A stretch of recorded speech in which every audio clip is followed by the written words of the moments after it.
So I almost didn't record this episode today. And in fact, I've already recorded it once, and mysteriously, the recording didn't download and disappeared. And it's not that I wanted to not record because I didn't have something to say.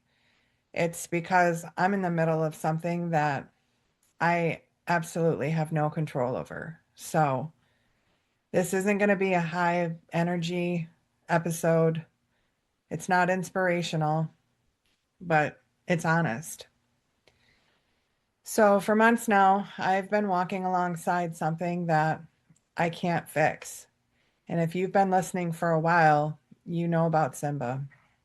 A few months ago, we found a mass, and it's in a place where there's really nothing that we can do about it. So, his condition doesn't have a cure, and there is no solve. There's only managing symptoms. And for the first few months, that really worked. We adjusted the meds, we found stability, and we created a rhythm where life felt normal again.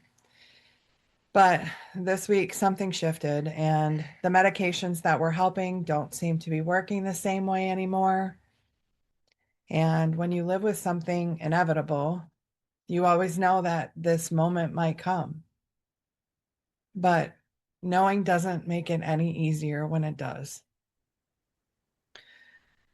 So the options are starting to narrow, and the waiting is getting louder, and the sense of helplessness gets very real. And there's a specific kind of suffering that happens when you don't know what's coming next. And it's not the pain of now, it's the pain of imagining what might happen. And if you're wired like me, your mind doesn't wait politely. It fast forwards, it rehearses worst case scenarios, and it tries to prepare you by breaking your heart early. And I call this borrowing tomorrow's sorrow. And here's what I've noticed this week. My body doesn't know the difference between something happening and something that I'm imagining happening. And this I know because this is what I teach. The tight chest, the shallow breath, the urge to escape the present. But none of that means intuition. It means a nervous system trying to protect me. And this is the hardest part to sit with. I can't fix this. I can't work harder. And I can't think my way out of this. I can only treat symptoms. I can only respond. And I can only be here.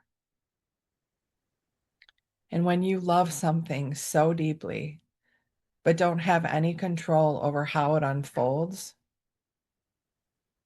this can feel unbearable. And this is where I usually want to jump in and fix it, reframe it, find the lesson. But today, I'm not doing that. Today, I'm practicing something quieter, noticing when I've left the moment I'm actually in. So if you're listening and your mind is spiraling about something too, I want you to try this with me. No pressure and no perfection. Just put one hand over your heart and just feel your breath. And just say with me right now, I'm here. Not tomorrow, not worst case version, just here. Presence doesn't change the outcome, but it does stop me from suffering twice. And that's the only thing that I'm asking of myself right now. And I know many of you live inside this space too. Chronic illness, aging parents, relationships you can't control, businesses and a future that feels uncertain. Loving something so much while knowing that you might not be able to save it is one of the hardest human experiences there is. So today, my job is not to be brave. My job is just to stay. And today, that's enough. This episode isn't a lesson from the other side. It's a really messy moment from the middle. And if you're here with me, you are not behind. You are not broken. You are the creative force within, babe. And even now, even in this, you still get to choose presence. So lead with love, my friends.